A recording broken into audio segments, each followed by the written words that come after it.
Welcome to today's webinar. People are rolling in. I just want to kind of get rolling on time. Today, we're going to talk about the right way to integrate Octopus Deploy with Azure pipelines. And it's a lot of information. I'm joined with Chris Thomas, a senior software engineer here at ClearMeasure, who has gone very, very deep in Octopus Deploy, probably more client engagements that we can really talk about. My name is Jeffrey Palermo, and I'm a chief architect here at ClearMeasure. And if you've never come to a webinar before, here at ClearMeasure, we're a software architecture company that empowers our clients' .NET development teams to be self-sufficient, more capable, able to move fast and deliver quality and to run your systems with confidence, which is the actual goal. And so we start out with a lot of clients just by simple advisory services, really inexpensive, affordable, very flexible, just to advise you, ask the right questions, gently push you in the right direction. And so we really enjoy helping our clients' development teams be more capable, able to do more projects in-house, because software projects are hard. They are most of the time, but yours doesn't have to be. So we're going to dive into Octopus Deploy, and I'm gonna walk us through this, and then Chris is going to help me with some demo portions as we go through there. All right. So we're going to talk about the architecture of DevOps, so you know what the process is, where Octopus Deploy fits in, where Azure Pipelines fits in, and some of the other things around it. We're going to talk about generally the 7 parts that every DevOps environment needs to be able to have. And then we're going to dive deep into the connection between the integration between Octopus Deploy and Azure Pipelines, and talk about next steps. As we go through the webinar, there is a Q&A window in Zoom. So if you have any questions, put them in there. And we're pretty good at monitoring them and answering those questions kind of in line, even without being able to stop. But our commitment to you is that we won't end the webinar unless all the questions are answered. And if we just don't have time, our commitment is we'll follow up with you and make sure that your questions get answered as well. And look out for the chat as well, because we'll share some links to resources from time to time. One of the offers, if you want to take us up on it, is a free electronic copy of my latest book, .NET DevOps for Azure. You can request it in the chat, or if you are seeing this later or want to pass it along to a colleague, just send me an email, and I'd be happy to do that. And of course, you can get the print book anywhere books are sold. You might be interested also in the podcast that ClearMeasure is a proud sponsor of, the Azure DevOps podcast. It has all kinds of information. We've had even Paul Stovall, the CEO of Octopus Deploy, as a guest on the show, and so many other interesting guests. So you might be interested in that. Also, some time ago, we did a joint webinar with Paul, the CEO of Octopus Deploy, and talking about database DevOps with Octopus Deploy. If you haven't seen that one, go back in our webinar archives and make sure to give that one a listen, because the database has some unique aspects when we're deploying it from environment to environment and changes and all that. So that was a really interesting webinar, and there's a link on the right, bit.ly/Octopus database, that you can take advantage of. We do these from time to time. Some of you I know came from a marketing campaign that Octopus Deploy sent out, and that's the reason that you're here, and that's great. We're a prominent North American implementation partner with Octopus Deploy, so we do tons of Octopus work, as well as people have implemented for themselves, but just maybe are encountering something and they need to ask somebody. So it's another resource.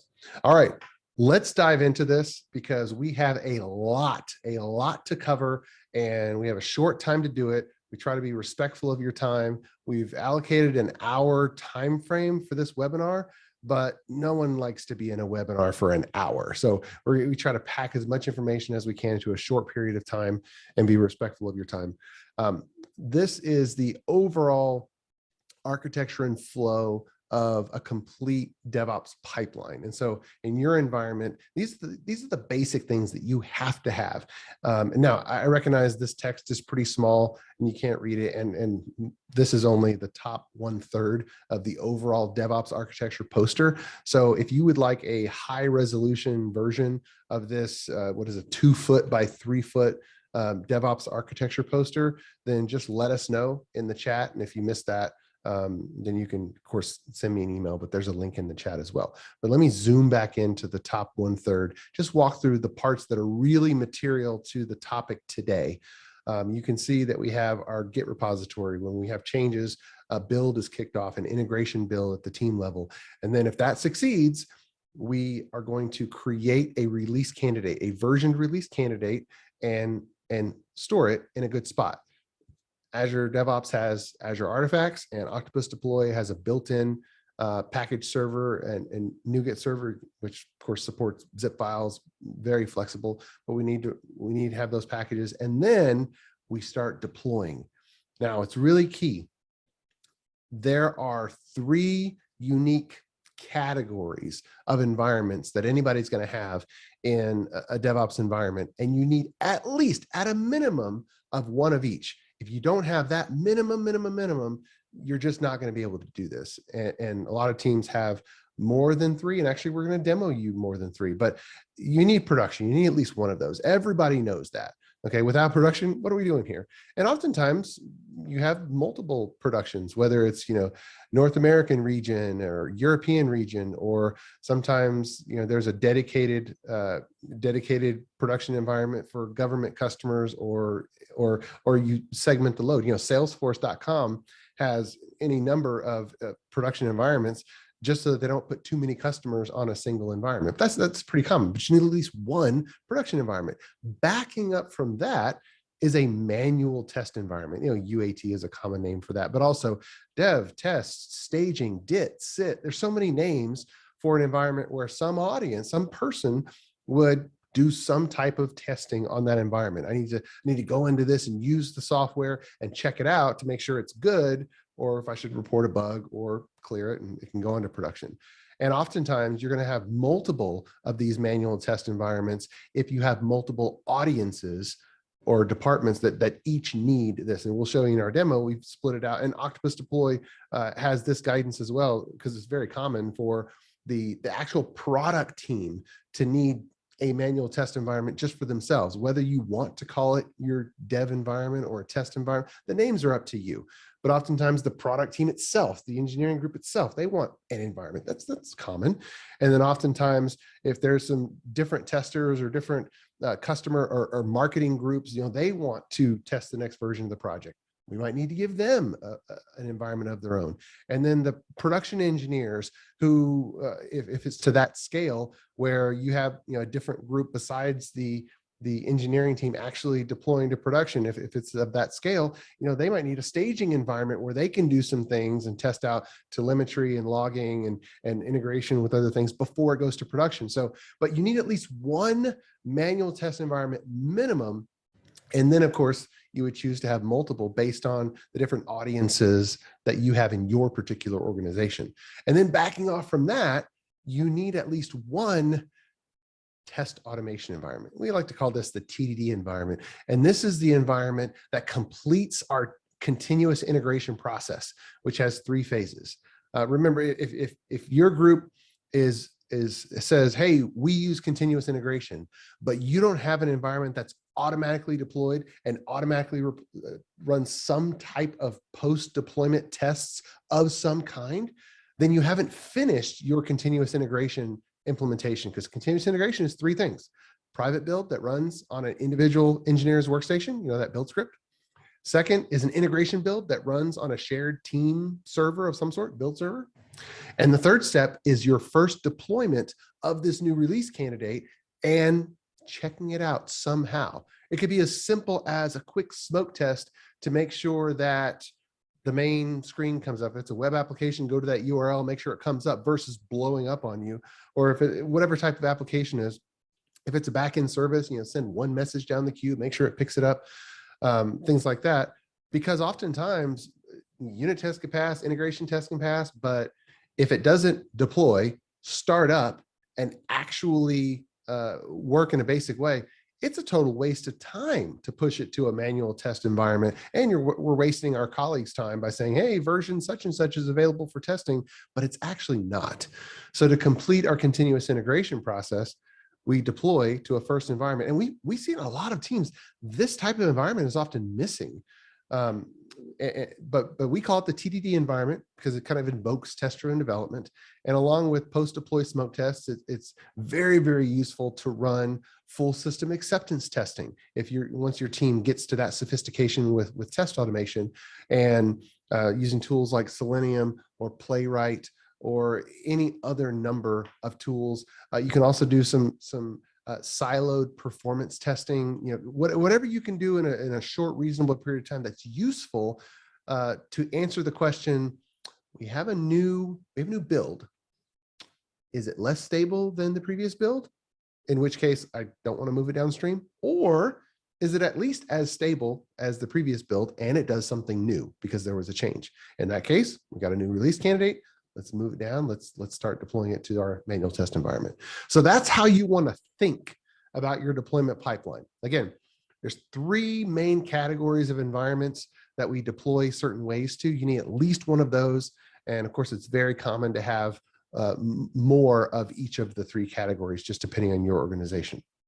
All right, let's move on because I wanted to ground that. And in our overall DevOps environment, we're going to be zooming in here to actual deploying and releasing. We're not going to be covering pre-code design process in detail or the version control structure. We have other webinars where we have dug in deeper, and we'll do some of those webinar topics before. If you have not seen any of those, or if you'd like more information on that, just again, send me an email or look in our webinar archives.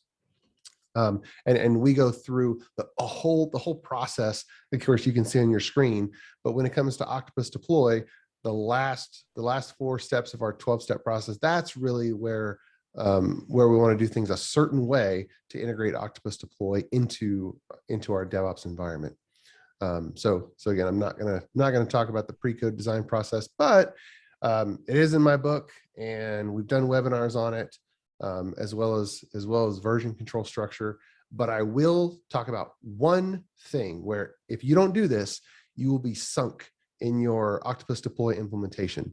And that is to put the complete application in one Git repository and only have one application in that Git repository. All the tools in the DevOps ecosystem are built, designed, and tested with kind of an assumption, whether they say it or not.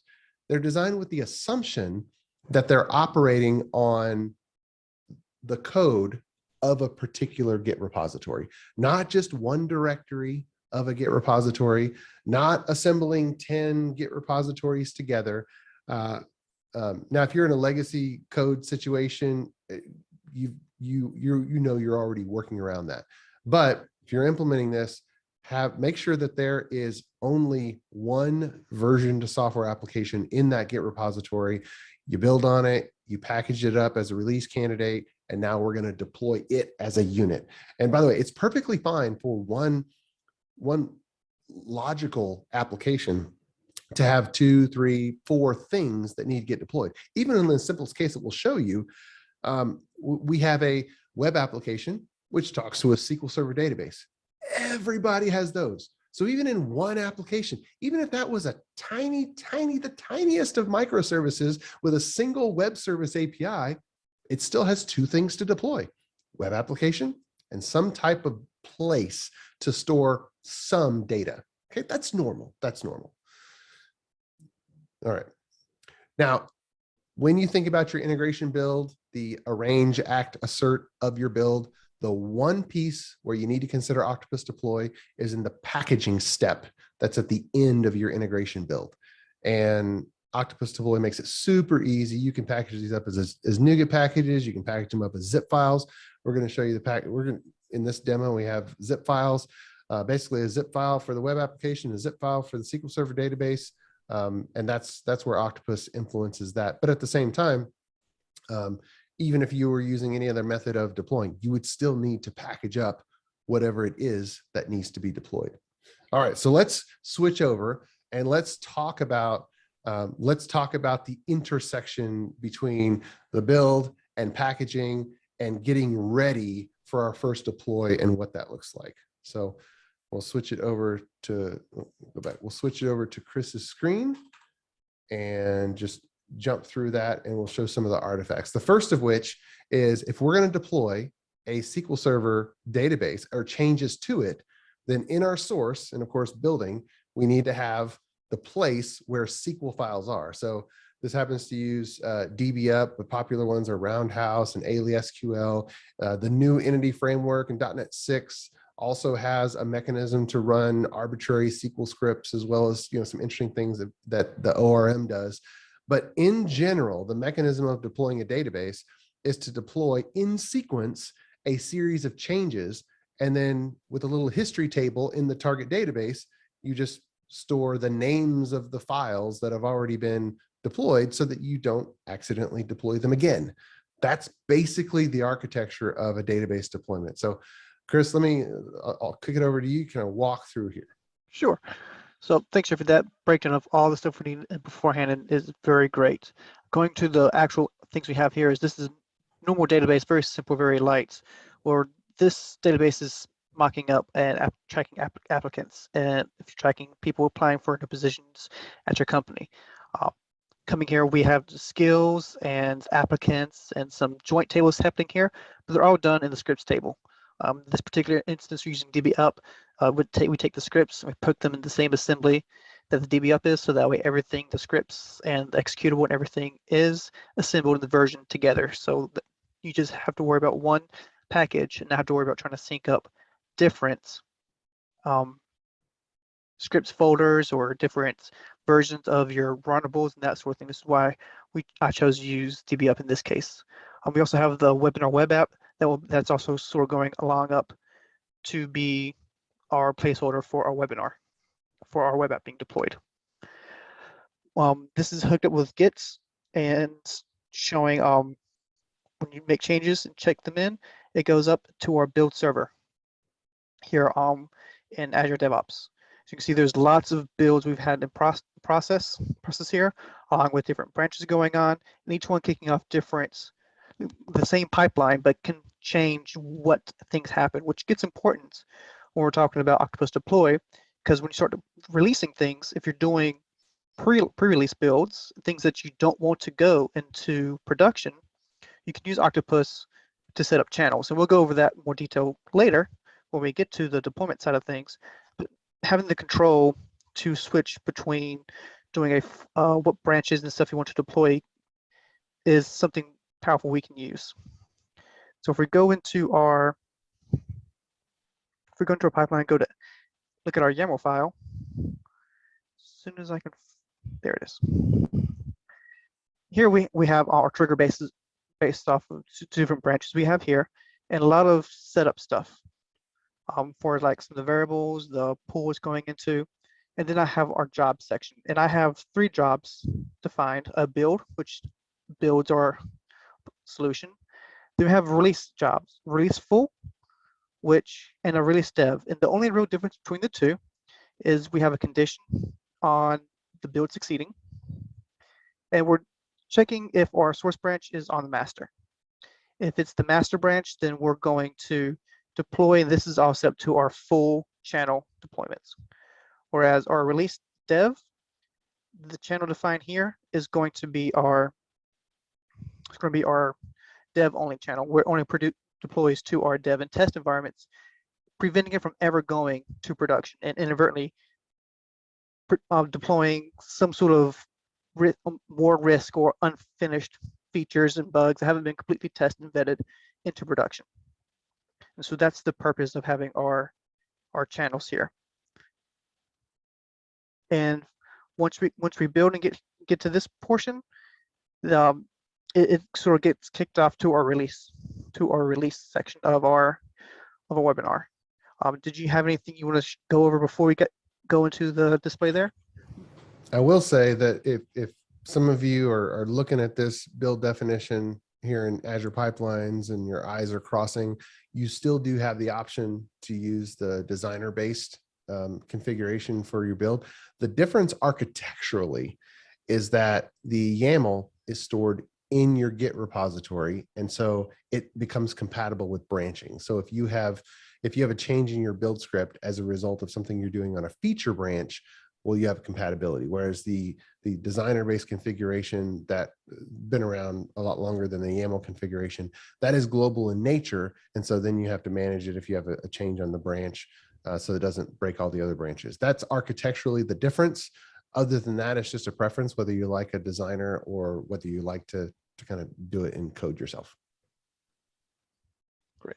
So yeah, the Octopus Deploy has recently added that same functionality to their user interface called config as code, where all of the design that happens in their UI can be stored in the Git repository as well.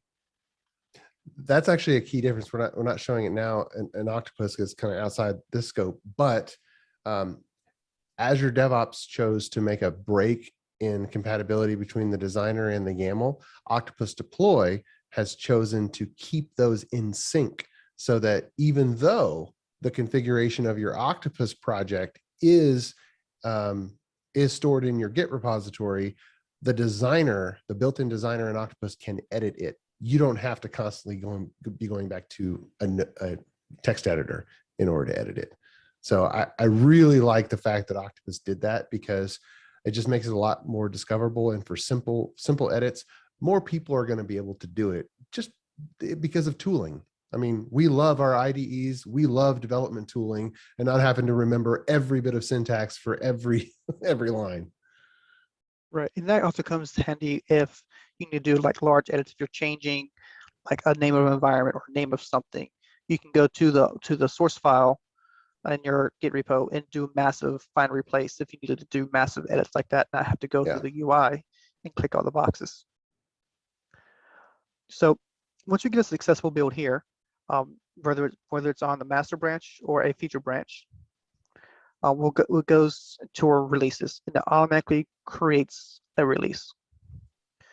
And so here we have a few releases already done. We've got release 25 that's gone all the way through, and release 26. And so if we go and look at our release process first in our jobs, we'll see that we install the CLI tools, then we deploy the release. So back in our build step, we were just creating the release with the artifact we just created. And when we did create the release, we uploaded the artifacts to Octopus Deploy. We zipped them up, uploaded them to Octopus Deploy, and then waited.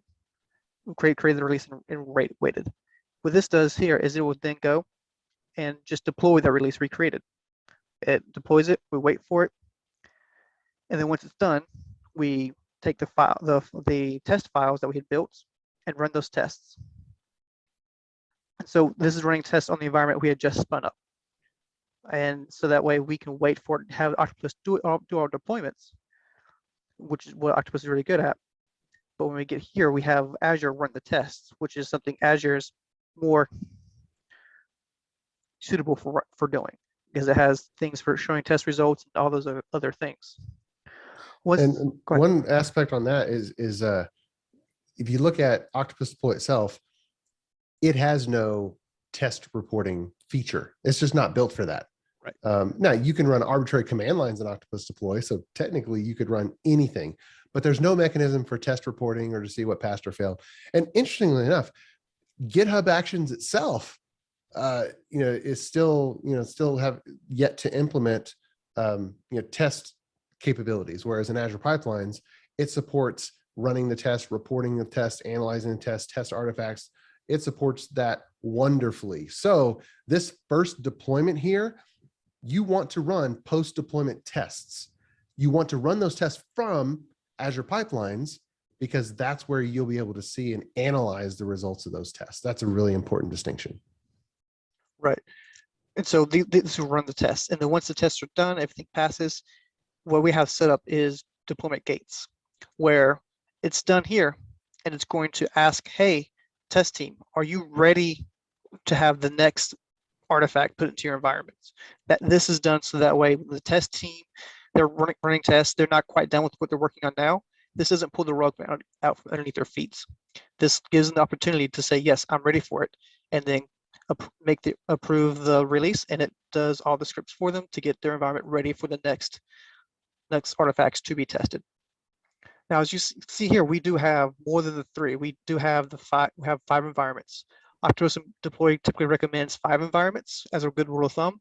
Our dev TDD environments for automated testing and to make sure things work as intended, nothing broke. We have the test environment, and those are for your test team. This is for your exploratory testing. These are for manual testing and those things that, finding new edge cases for new unit tests, integration tests to be written. The stage is for your operations teams, people to practice your deployments. This typically includes things like backing up databases, using production-like data, and those sorts of things to test, make sure nothing's going to break before you break a customer environment. Following that is our UAT environment, and what that is for is our customer test, for our customers to test things. A lot of times customers might write their own integrations for your software. And so if that's the thing you allow and encourage, then you want to give them an environment to test, make sure that their environment's not going to break before it goes to their production. So it gives them time to test things, update their integrations, and those sorts of things before their actual use environment gets broken. And then from there, we have our traditional production. And again, this is just the 5 environments. What these do is these tie into Octopus environments and Octopus deployments. While we don't have deployment targets defined here in Azure, all that's done and taken care of in Octopus Deploy, because Octopus is more suited for handling complex and different types of deployment strategies. So all of these are essentially the same, where we're installing the CLI and we're doing a promotes from the previous environment to the next environment, which is the only difference between the TDD environment and all these other definitions. We're now just promoting these environments, promoting the artifacts into the new environments. And so what that looks like in Octopus, if you're ready to go there, Jeffrey. Well, let's go over the 2 types of integrations when we're deploying something on the previous screen. So we're using the promote. There's 3 commands that we have Azure pipeline send to Octopus Deploy, and they're native, they're native commands in here, but under the covers, they're just calling a web service over to Octopus. The first one is create release. We did that in our build, our integration build configuration, just to create the release in Octopus. The second one is promote, which you see here, which environment A to environment B, whatever's on there. The third one is deploy, and that is when we say, regardless of what's going on, I want to deploy this exact version release candidate that's in our package repository to environment A. And so we showed you those 5 environments in series, and you really need to analyze for your own team. Most teams do some type of testing before we let a potential customer, a friendly customer, even see it before pre-production in UAT, just to make sure it's not something didn't happen. And so we sequence it that way. If you routinely have manual test environments that have no sequencing to speak of, and they're just in parallel, we would modify that, and it's easy to make environments in parallel. If you routinely skip, a customer specific environment, like, a lot of hot fixing, or you don't even let customers see it and you just go straight into production, then that's where you would choose to use the deploy command instead of the promote, so that you can have the control in Azure pipelines to skip an environment and go straight through. But that's what's available. That's what they do. And so I wanted to talk about when to use each one. Great. And I do want to point out that Octopus Deploy is written API first. So if there's something that's not natively built, they do have a public API on every instance on every Octopus server instance that you have running. So you can authenticate with that and hit that to do something that may be more complex and more nuanced to meet your needs, if these don't meet your needs out of the box. One thing that I also did forget to mention, going through the differences, is in our production environment, as sort of foreshadowing, is we're using tenants to show a more complex type of deployment. The Octopus Deploy handles very well.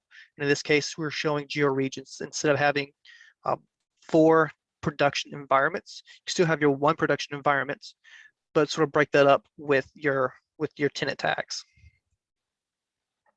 So moving on to the production environments, not production environment, the deployment environment. What I have here is the defined project for Octopus Deploy, where we have all the same environments happening here. And as you can see, we have our TDD environment or test environment, which we saw were deployed early, which were waiting deployments to go to the stage. These are deployments that happened already. And we have our 3 geo regions here.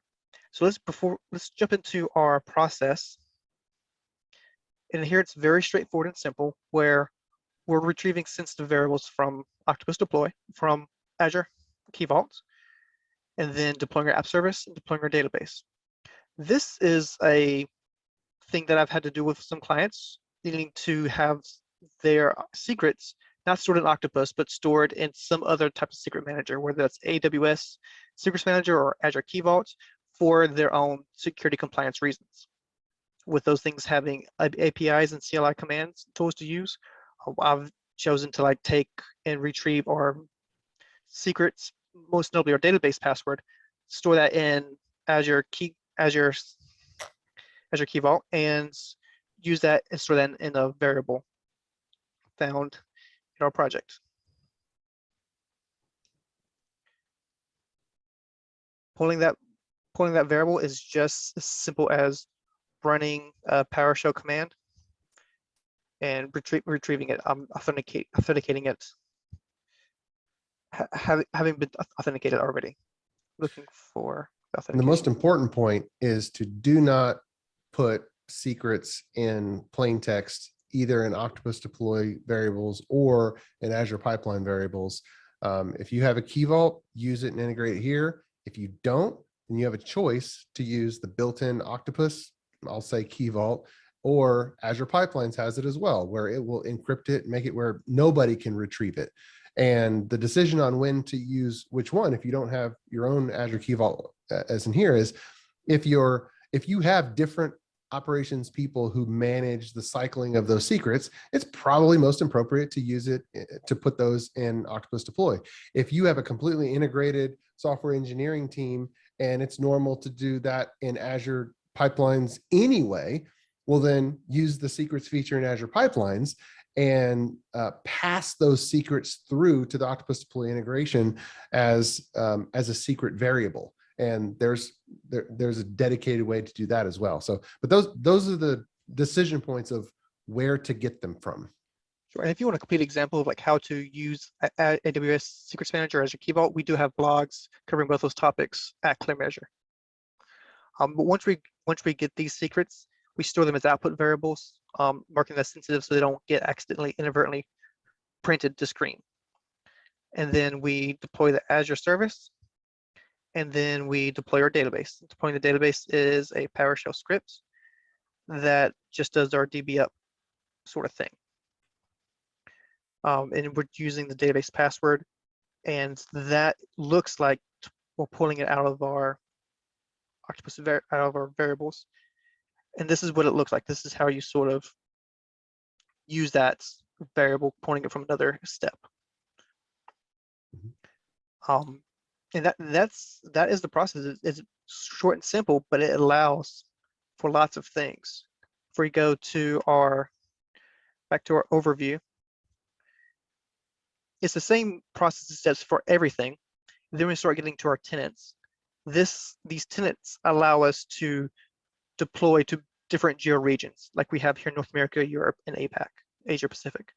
This allows you to do your load balancing and allows you to do complex environments where these can have different databases, and you can have different database connection strings, users, passwords, and all sorts of things there using Octopus variables and secrets. Mm-hmm. All right, let's switch back and let's talk about the before we dive into any more details, the thought process beside on how to apply Octopus Deploy. So you're going to have various environments, from servers that you literally screwed into the cabinet yourself in your own data center, all the way to servers where you don't even remember what city that they're in because it's serverless and you just picked a region. because of proximity. I happen to know that US South Central is a data center right here in San Antonio, about 2 hours drive from my house. But a lot of times you really won't know exactly where that data center is because of all the serverless. But you've got a whole myriad in between, whether it's containers, VMs that you control versus just app service where you know how many VM instances are running, but you really don't have full control. Octopus Deploy can deploy to all of it and really make it seamless. And if the demo that we just showed you, if you're going to Azure App Services, it is absolutely brain dead simple to deploy.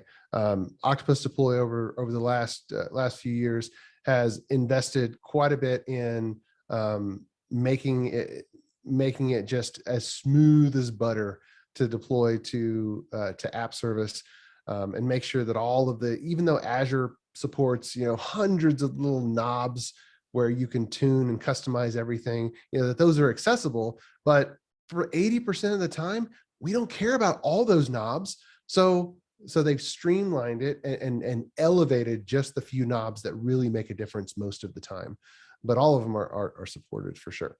And so let's dive in again, how to think about making this bridge between build and deploy. In your Visual Studio solution or in your application, you're going to have some number of deployable assets, and really simple case, some type of web application, some type of database, and of course, every one of our applications has some type of offline job, whether it's just a little service that's reading from a queue, or it has some little thing going on, or maybe a console utility. And then we have some type of tests. And so in order for those to go to a deployed environment, we need to package each one of those up. And so therefore we have 4 different packages, all with the same release candidate name, pushing over to, in this case, Octopus Deploy's package repository. And at the same time, we push our tests to Azure Artifacts, which is an important thing to keep in mind. Because we're running our tests from Azure pipelines, we need to pull what we need for those tests from Azure Artifacts, because Octopus Deploy's built-in NuGet server is an internal only server. It does not expose an external API. So you can push into it, but you can't retrieve externally from it, only Octopus Deploy projects in-house. So that's a key distinction. And so let's review just a little bit some of the key things that we talked about. These on the bottom, for our TDD environment, we're recreating a database from scratch, running the DBUp tool. We're initializing the database.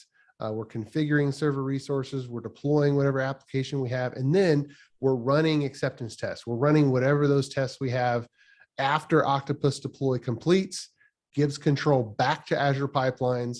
Azure Pipelines runs the tests, and then we can move on. Okay. Now, from a smoke test perspective, when it really is kind of a health check, asking the application, okay, I just deployed, I just copied files, I just moved stuff.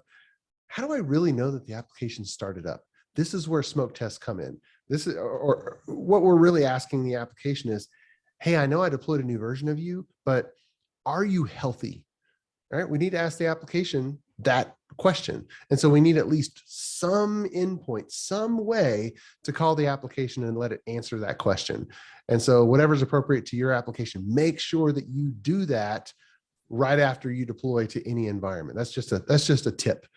And again, every application is different, but make sure you have some type of call, some type of ping of some sort, so the application, so you can know that it actually did start up properly and it's ready to go, and that you didn't get one of those phantom situations where the tooling reported a deployment success, but this application's flat out broken and not started.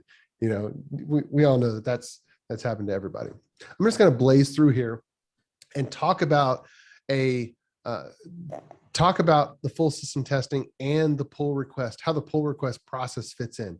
This is your flow when you've integrated Octopus Deploy in, where you're gonna have a feature branch that someone's working on their engineer workstation. Look at this activity diagram where the second row, these things happen on the engineer workstation, changing the code, actually making the change to the software, running the private build, doing a git commit, pushing it up to the feature branch.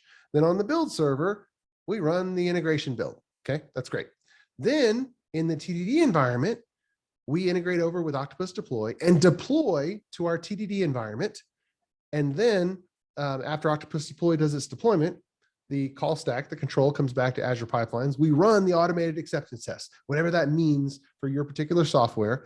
And at that point, now that that succeeded for the build that came from my feature branch, now back on the engineer workstation, I know that I'm good to create a pull request. If any of those tests failed, or if the deployment failed because I accidentally changed the key name on one of the app settings, well, guess what? Now I just broke the deployment. It doesn't make sense for me to submit a pull request because I just broke something. My build doesn't deploy. But if it does, all the previous test range is fine. I know I'm good for a pull request. I submit the pull request, and someone else on my team runs through the team's designated pull request checklist, make sure everything's good, submits the pull request. Now my change goes into the master branch, and now the integration build runs on the master branch. We have a release candidate now. That build now isn't just a regular build. That build is now release candidate status build. It actually is a candidate for release to production because it came from the master branch.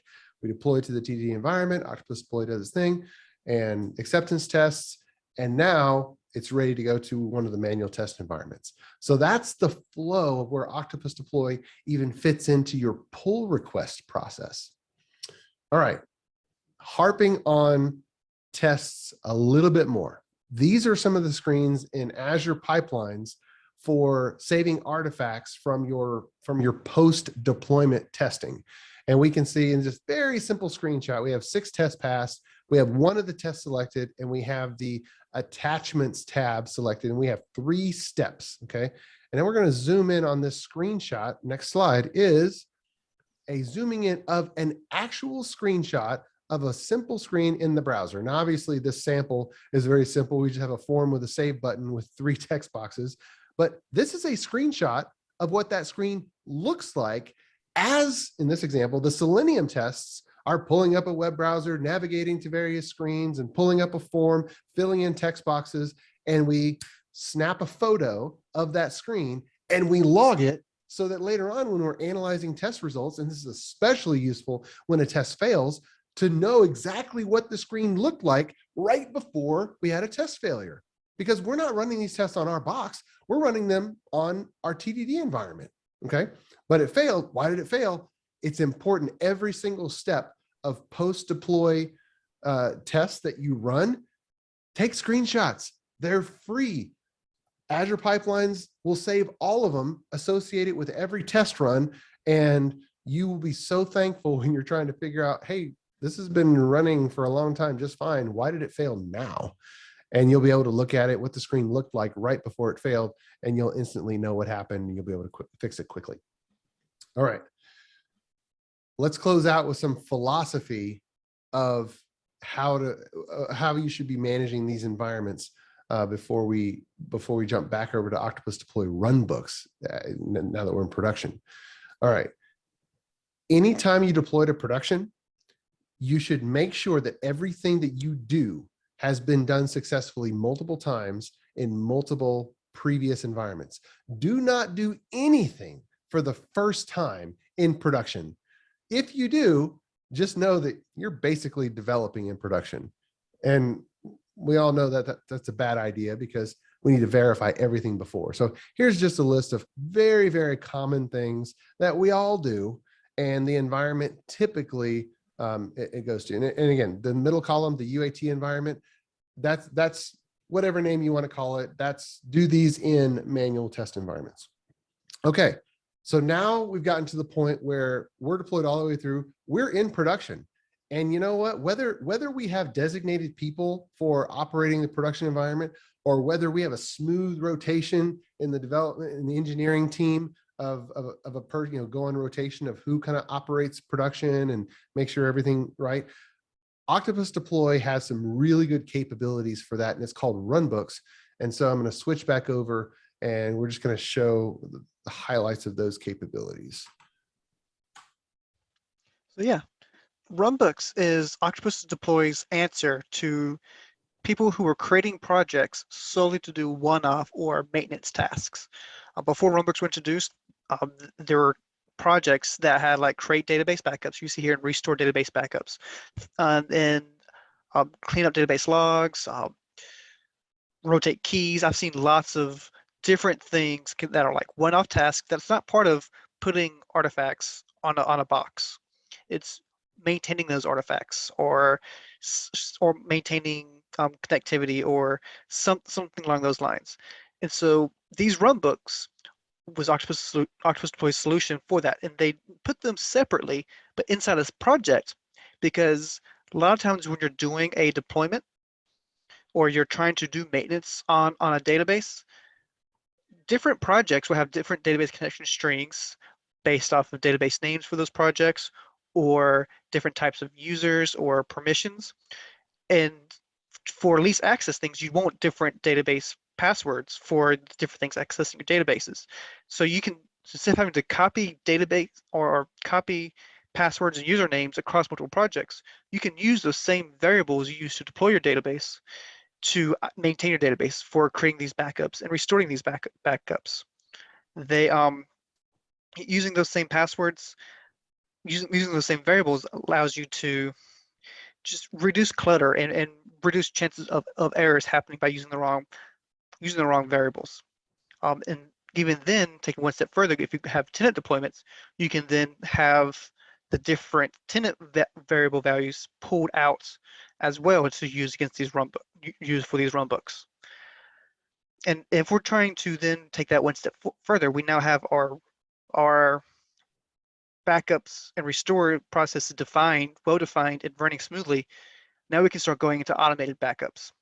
Where Azure and other things have their ways of doing those automated backups, you may want something for your own peace of mind to run these tasks on their own schedule. And so you have your deployment triggers for your processes for new deployments, but you also have triggers that you can do to set up for running backups. One we have here is created to do a backup every day at 9 a.m. And this will be the server's time. If you're doing, what is it? If you have your own on-premise installation of Octopus Deploy, that's where thing gets importance of knowing this time that the server's running on. So that's Runbooks in general. Now, raise up and think, okay, I see how Runbooks works, but why do I really need it? I can just, especially if you're using Azure or even AWS or anything, I know how to do a backup. Why don't I just do it in the Azure portal? It's just, I set it, it's scheduled, I need to remember to go and verify that there's a backup, or from time to time, we all need to go and verify that the backups aren't corrupted. We need to go and get a backup and restore it on some type of environment, make sure our backups actually restore. There's a whole list of things that if we're going to properly operate a production environment, we know that we need to do these things on a particular schedule in order to maintain it. Every piece of business machinery has a maintenance schedule, from a bus, a truck, a tractor, even a little taxi car.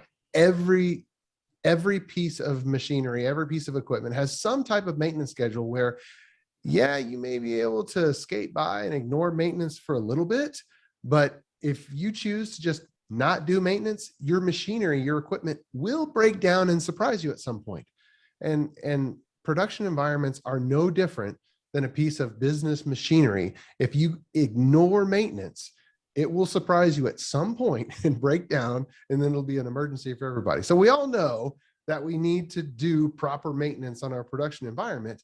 And some of the things are so rote and it's the same every time. And especially with modern environments, they're so easy to automate. And oftentimes we have automated. We have little helper scripts that we just do, but we just kind of kick them off ourselves. That's where Runbooks comes in. Now, it's not just that you can automate. And if you only have one application and you're a team of 2 people, and that's all that you even have in your whole company, you may be thinking, what's the point? I don't have a big tension. But Now extrapolate it out.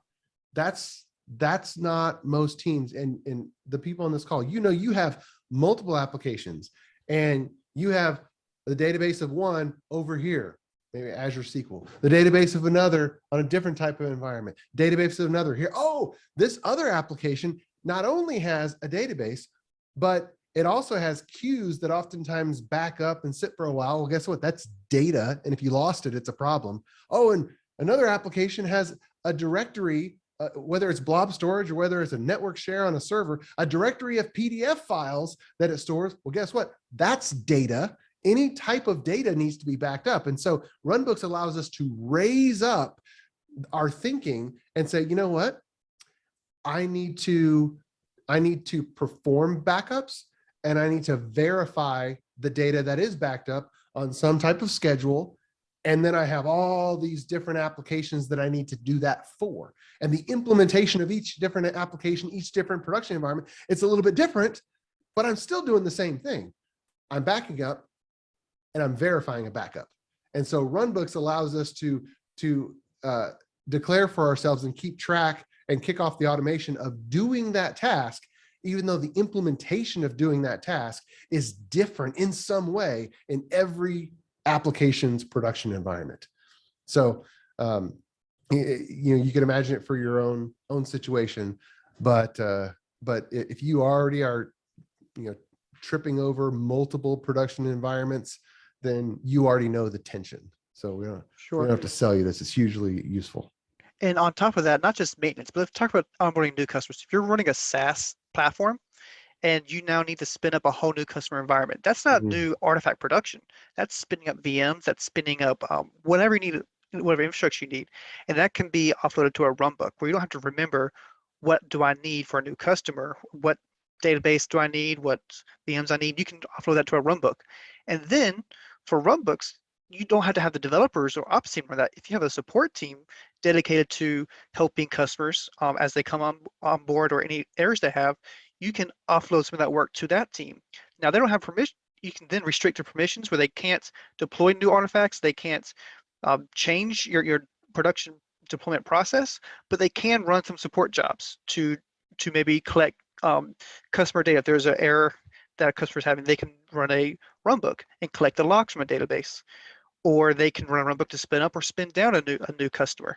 So those are some other things, not just maintenance, but in the sense of data, but just working with runbooks and customers in the field. Yep. All right, we're close to our time. I think we've been able to answer the questions in line that have come in so far. Let's a couple more things to close us out.